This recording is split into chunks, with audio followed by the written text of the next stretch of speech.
Friends, welcome back to our channel. ഇന്ന് ഞാൻ നിങ്ങളുമായിട്ട് ഷെയർ ചെയ്യുന്നത് ഡ്രൈ നൊത്തയിൽ വെച്ചിട്ടുള്ള ഒരു തോരനാണ്. അപ്പോൾ നമുക്ക് എങ്ങനെ ഉണ്ടാക്കാൻ നോക്കാം. അപ്പോൾ അതിന് വേണ്ടിയിട്ട് ഞാനിപ്പോൾ ഒരു മൺചട്ടി ചൂടാക്കിയിട്ടുണ്ട്. അതിലേക്ക് 2 ടേബിൾ സ്പൂൺ വെളിച്ചെണ്ണ ഒഴിച്ചു കൊടുക്കാം. എന്നിട്ട് നന്നായിട്ടൊന്ന് ചുറ്റിച്ചു കൊടുക്കുക. അപ്പോൾ നമ്മുടെ ചട്ടിയുടെ ചൂടൊക്കെ ഒന്ന് ബാലൻസ് ചെയ്യാൻ വേണ്ടിയിട്ടാണ് നമ്മളിങ്ങനെ ചെയ്യുന്നത്. അപ്പോൾ ഈ ഒരു ഡിഷ് നമ്മൾ വെളിച്ചെണ്ണ വെച്ച് ചെയ്യുകയാണെന്നുണ്ടെങ്കിലാണ് നല്ല ടേസ്റ്റ്. അപ്പോൾ നിങ്ങൾ മാക്സിമം വെളിച്ചെണ്ണ വെച്ചിട്ട് തന്നെ ചെയ്യുക, അല്ലെങ്കിൽ സൺഫ്ലവർ ഓയിൽ വെച്ചിട്ടും ചെയ്യും. ഇനി നമുക്ക് ഇതിലേക്ക് ഒരു പിടി ചെറിയുള്ളി ചെറുതാക്കി ചോപ്പ് ചെയ്തത് അതോടെ ഒന്ന് ചേർത്ത് കൊടുക്കാം. എന്നിട്ട് നന്നായിട്ടൊന്ന് വഴറ്റിയെടുക്കുക. ഇനി അതിലേക്ക് അടുത്തതായിട്ട് ഒരു പിടി വെളുത്തുള്ളി, ഏകദേശം ഒരു 8-10 അല്ലി വെളുത്തുള്ളി ഒന്ന് സെൻറ്റർ കട്ട് ചെയ്തെടുത്താൽ മതി. അപ്പോൾ ഈ ചെറിയുള്ളിയൊക്കെ എത്രത്തോളം നമുക്ക് ചേർക്കാൻ പറ്റുമോ അത്രത്തോളമൊക്കെ നമുക്ക് ചേർക്കാം. അപ്പോൾ നല്ല ടേസ്റ്റാണ്. ഇനി നമുക്കിതിലേക്ക് ഒരു 2 മീഡിയം സൈസിലുള്ള സവാള നന്നായിട്ട് കനം കുറച്ചിട്ട് നീളത്തിൽ അരിഞ്ഞിട്ടുള്ളതാണ്, അതുകൂടെ നമുക്കിതിലോട്ടൊന്ന് ചേർത്ത് കൊടുക്കാം.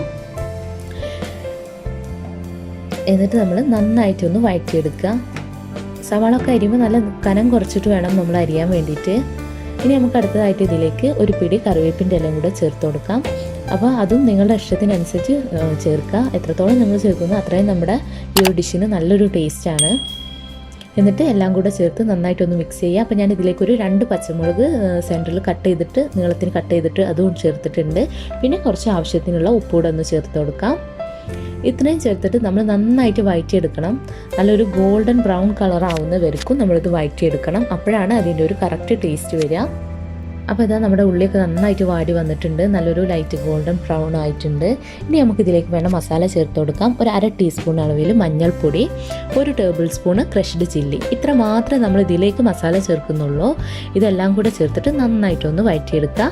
എന്നിട്ട് നമ്മുടെ മെയിൻ താരമായിട്ടുള്ള ഡ്രൈ ഫിഷ് ചെറിയ നെത്തോലിയാണ് ഇത്, അതുകൂടെ ഒന്ന് നമുക്കൊന്ന് ചേർത്ത് കൊടുക്കാം. അപ്പോൾ നിങ്ങൾക്ക് വേണമെന്നുണ്ടെങ്കിൽ ഈ ഒരു നെത്തോലി കിട്ടുന്നില്ല എന്നുണ്ടെങ്കിൽ ഇതിൻ്റെ വലിയത് വെച്ചിട്ടും ചെയ്യാം. അതല്ലാന്നുണ്ടെങ്കിൽ നമ്മുടെ ഉണക്കച്ചെമ്മീൻ ഉണ്ടല്ലോ അത് വെച്ചിട്ടും ചെയ്യാം. അങ്ങനെയാണെന്നുണ്ടെങ്കിൽ നല്ല ടേസ്റ്റാണ്. ഉണക്കച്ചെമ്മീൻ വെച്ച് ചെയ്താലും നല്ല ടേസ്റ്റാണ്. അപ്പോൾ ഇതുപോലെ നന്നായിട്ടൊന്ന് മിക്സ് ചെയ്തെടുക്കുക.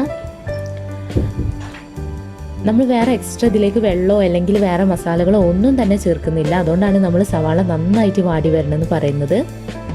എല്ലാം കൂടെ ഒന്ന് മിക്സ് ആക്കിയതിന് ശേഷം മൂടി വെച്ചിട്ട് ഒരു 6 മിനിറ്റ് ഒന്ന് അടച്ച് വെക്കുക. ചെറിയ തീയിലൊന്ന് അടച്ച് വെച്ചിട്ട് വേവിച്ചെടുക്കാം. അപ്പോൾ ഇത് ഡ്രൈ ഫിഷ് ആയതുകൊണ്ട് തന്നെ അധികം അങ്ങോട്ട് കുക്ക് ചെയ്യേണ്ട ആവശ്യമൊന്നുമില്ല. എന്നിട്ട് നന്നായിട്ടൊന്ന് മിക്സ് ചെയ്യാം.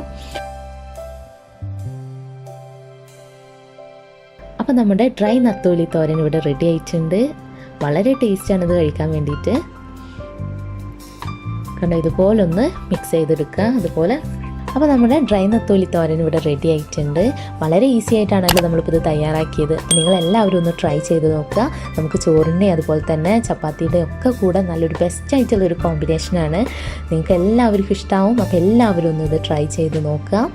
അപ്പോൾ നമ്മുടെ ഈ ചാനൽ ഫയാസ് കിച്ചൻ നിങ്ങൾ ആദ്യമായിട്ടാണ് കാണുന്നുണ്ടെങ്കിൽ പ്ലീസ് ഒന്ന് സബ്സ്ക്രൈബ് ചെയ്യുക, സപ്പോർട്ട് ചെയ്യുക. അപ്പോൾ പുതിയൊരു വീഡിയോയുമായിട്ട് നമുക്ക് വീണ്ടും കാണാം. Thanks for watching.